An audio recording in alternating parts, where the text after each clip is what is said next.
Lexus and Company. Today we talk about the topic of animal cruelty and let us know about 6 rights which every animal lover should know in India.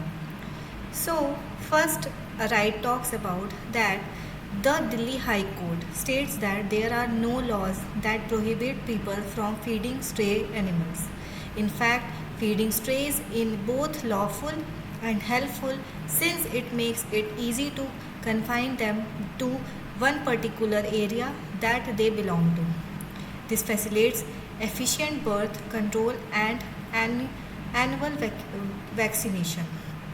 Second law talk about it is a criminal offense to feed poisonous food to stray animals.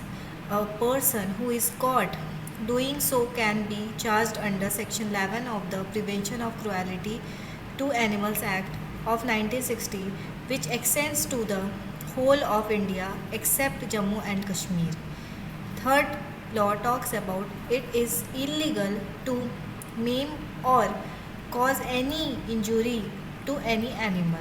Section 428 and 429 of IPC and the Cruelty of Animal Act of 1960 make it illegal to maim or cause injury to any animal.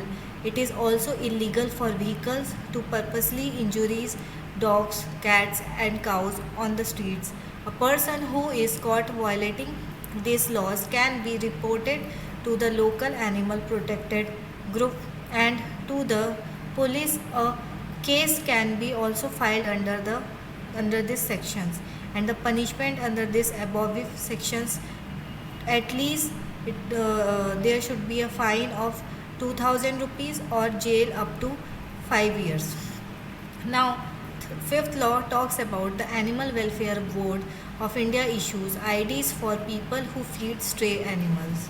The IDs help people who want to protect the strays above from abusive animal haters, and the board also organizes animal welfare fortnight which do not gain the kind of attention that they should. The implementation of these rules largely depend on the NGOs. It talks about sixth rule. The stray dogs are protected under the Prevention of Cruelty to Animals Act 1960 and rules enacted under section 38 of the act, particularly the Animal Birth Control Rules 2001 and IPC section 428 and 429 and article 51 AG of the Constitution talks about that despite such extensive laws, people go free without punishment because bringing them to justice is a difficult task. If any of the topic regarding this you have any issue, then please tell me in the comments. Thank you so much.